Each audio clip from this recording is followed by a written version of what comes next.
Hello friend, আসসালামু আলাইকুম। Welcome to Nadim tips zone. আমি নাদিম আছি আপনাদের সাথে। এখন আমি দেখাবো কিভাবে আপনি টিকটক অ্যাকাউন্ট যদি অন্য কোনো ফোনে লগইন থাকে তাহলে এটা ডিলিট করবেন। দেখা গেল আপনার টিকটক অ্যাকাউন্টে অন্যজনে চালাচ্ছে, আপনি কিভাবে এটা চেক করবেন এখনই দেখাই দিতেছি। তার জন্যই আমরা প্রথমে চলে যাব টিকটক অ্যাপসটির ভিতর। যাওয়ার পরে যে প্রোফাইল আইকনের উপরে চলে যাব।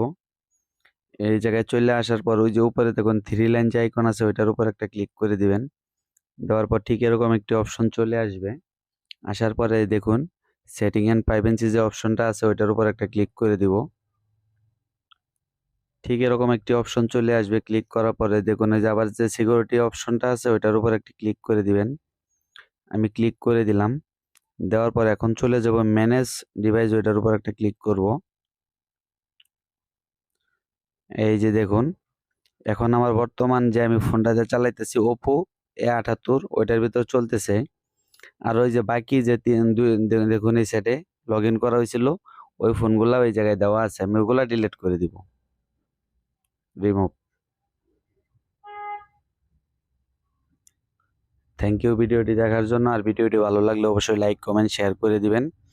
আর আমার ইউটিউব চ্যানেলটি সাবস্ক্রাইব করে রাখবেন এরকম আরো নতুন নতুন ভিডিও পাওয়ার জন্য।